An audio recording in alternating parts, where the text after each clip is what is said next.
ನಮಸ್ತೆ ಎಲ್ರಿಗೂ, ಹೇಗಿದ್ದೀರಾ? ಇವತ್ತಿನ ವಿಡಿಯೋದಲ್ಲಿ ಹಸಿ ಅವರೆಕಾಳ ಜೊತೆಗೆ ಪಾಲಕ್ ಸೊಪ್ಪನ್ನ ಉಪಯೋಗಿಸ್ಕೊಂಡು ಒಂದು ಸಾಗು ಮಾಡಿದ್ದೆ. ಆ ರೆಸಿಪಿನ ನಿಮ್ಮ ಜೊತೆ ಶೇರ್ ಮಾಡ್ಕೊಳ್ತಿದ್ದೀನಿ.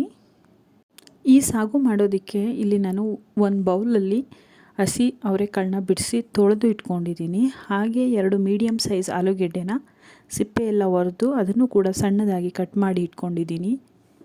ಮಸಾಲೆಗೆ 1 ಮೀಡಿಯಮ್ ಸೈಜ್ ಟೊಮೊಟೊ, 1 ದಪ್ಪದಾದಂಥ ಈರುಳ್ಳಿ, 4 ಒಣಮೆಣಸಿಕಾಯಿ, 1 ಮುಷ್ಟಿಯಷ್ಟು ಪಾಲಕ್ ಸೊಪ್ಪನ್ನು ತೊಗೊಂಡಿದ್ದೀನಿ. ಹಾಗೆ ಸ್ವಲ್ಪ ಚಕ್ಕೆ, ಲವಂಗ.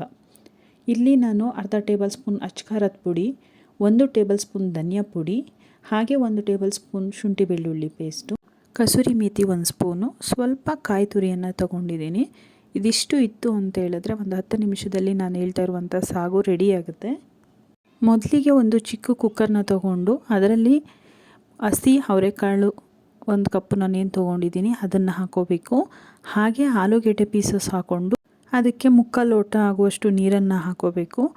ಅದು ಎಷ್ಟು ಅಂತ ಹೇಳಿದ್ರೆ ಆಲೂಗೆಡ್ಡೆ ಮತ್ತು ಕಾಳು 2 ಮುಳುಗುವಷ್ಟು ಇರಬೇಕು. ತುಂಬ ಜಾಸ್ತಿ ನೀರನ್ನು ಹಾಕ್ಕೊಂಡ್ರೆ ಸಾಗು ತುಂಬ ತೆಳು ಆಗಿಬಿಡುತ್ತೆ. ಹಾಗಾಗಿ ಇಲ್ಲ ಅಂದರೆ ಅದು ನೀರು ವೇಸ್ಟ್ ಆಗುತ್ತೆ. ಹಾಗಾಗಿ ಇದು ಮುಳುಗುವಷ್ಟು ಮಾತ್ರ ಹಾಕ್ಕೊಂಡು ಅದನ್ನು ಸ್ಟವ್ ಮೇಲೆ ಇಟ್ಟು 2 ರಿಂದ 3 ವಿಷಲ್ ಅದನ್ನು ಉಪ್ಪನ್ನು ಆ್ಯಡ್ ಮಾಡಿಕೊಂಡು ಕೂಗಿಸ್ಕೊಬೇಕು. ಇದಕ್ಕೆ ನಾನು ಅರ್ಧ ಟೇಬಲ್ ಸ್ಪೂನ್ ಉಪ್ಪನ್ನು ಹಾಕಿ ಕುಕ್ಕರ್ ಮುಚ್ಚಳನ ಮುಚ್ಚುತ್ತಾ ಇದ್ದೀನಿ. ಇದು ಬೇಯೋದ್ರಲ್ಲಿ ನಾವು ಮಸಾಲೆನ ರುಬ್ಕೋಬೇಕು. ಇದಕ್ಕೆ ನಾನು 2 ರಿಂದ 3 ಟೇಬಲ್ ಸ್ಪೂನ್ ಆಗುವಷ್ಟು ನಾನು ಎಣ್ಣೆಯನ್ನು ಒಂದು ಪ್ಯಾನಲ್ಲಿ ಹಾಕ್ಕೊಂಡಿದ್ದೀನಿ. ಎಣ್ಣೆ ಕಾದ ನಂತರ ಚಕ್ಕೆ ಮತ್ತು ಲವಂಗನ ಹಾಕ್ಕೊಂಡು ಈರುಳ್ಳಿ ಮತ್ತು ಒಣಮೆಣ್ಸಿಕಾಯಿ ಏನು ತೊಗೊಂಡಿದ್ದೀನಿ ಅದನ್ನು ಆ್ಯಡ್ ಮಾಡ್ಕೊಳ್ತಿದ್ದೀನಿ. ಇಲ್ಲಿ ನಾನು 4 ಒಣಮೆಣ್ಸಿಕಾಯಿನ ಹಾಕಿದ್ದೀನಿ. ಅದು ಖಾರ ಇಲ್ಲ. ಖಾರ ಇತ್ತು ಅಂತ ಹೇಳಿದ್ರೆ ನಾವು ಅದಕ್ಕೆ 2 ಮೆಣಸಿಕಾಯಿ ಹಾಕ್ಕೊಂಡ್ರೆ ಸಾಕು, ಇಲ್ಲ ಅಂದರೆ ಸ್ವಲ್ಪ ಖಾರ ಆಗುತ್ತೆ. ಈರುಳ್ಳಿ ತುಂಬ ಬೇಯಿಸಬಾರ್ದು, ಸ್ವಲ್ಪ ಬಾಡಿಸ್ಬೇಕಷ್ಟೇ. ಅದ್ರ ಜೊತೆಗೆ ನಾನು ಇಲ್ಲಿ ಹೆಚ್ಚಿಟ್ಕೊಂಡಿರುವಂಥ ಟೊಮೊಟೊ ಕೂಡ ಹಾಕ್ತಿದ್ದೀನಿ. ಟೊಮೊಟೊ ಕೂಡ ಅಷ್ಟೇ 1 ನಿಮಿಷ ಸುಮ್ಮನೆ ಹಾಗೆ ಎಣ್ಣೆಯಲ್ಲಿ ಫ್ರೈ ಮಾಡಿದ್ರೆ ಸಾಕು, ಅದು ಕೂಡ ಬೇಯಬೇಕಾಗಿಲ್ಲ.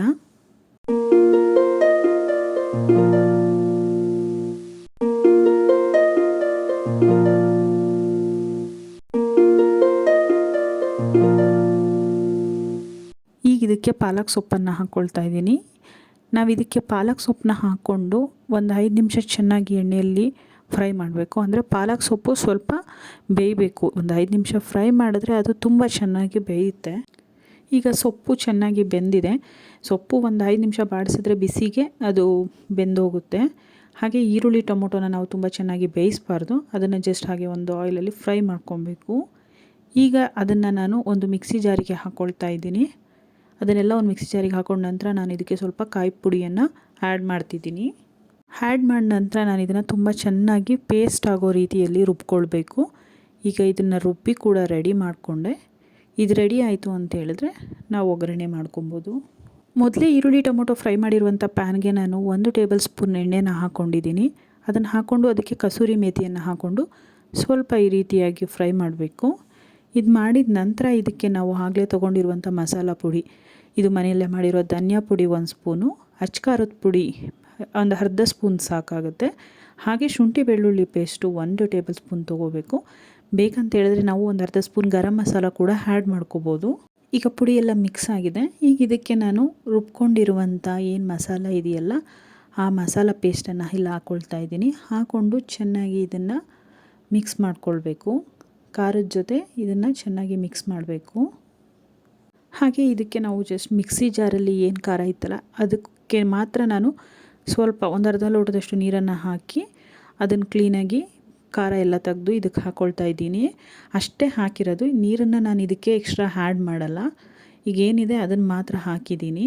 ಯಾಕಂದರೆ ಕಾಳು ಬೆಂದಿರುವಂಥ ನೀರು ಕೂಡ ಇರುತ್ತಲ್ಲ ಅದನ್ನು ಆ್ಯಡ್ ಮಾಡ್ಕೊಳ್ಳೋದ್ರಿಂದ ಇದನ್ನು ಗಟ್ಟಿಯಾಗೇ ಖಾರನ ಚೆನ್ನಾಗಿ ಬೇಯಿಸ್ಕೋಬೇಕು.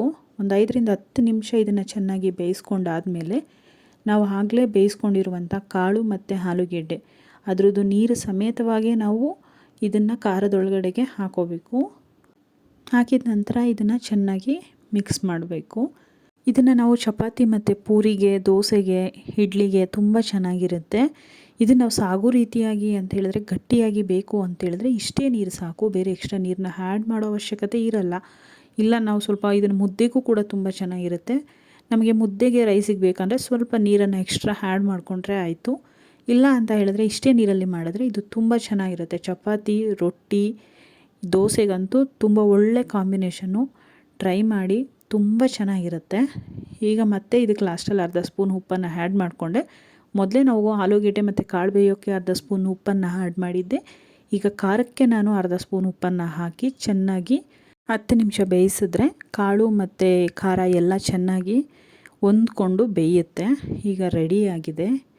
ಈಗ ಇದನ್ನು ಚಪಾತಿ ಹಾಗೂ ಪೂರಿ ಜೊತೆ ಅಥವಾ ಬಿಸಿ ಬಿಸಿ ಮುದ್ದೆ ಜೊತೆ ಹಾಕ್ಕೊಂಡು ತಿಂತಾಯಿದ್ರೆ ತುಂಬ ಚೆನ್ನಾಗಿರುತ್ತೆ. ನೀವು ಒಮ್ಮೆ ಟ್ರೈ ಮಾಡಿ. Thanks for watching.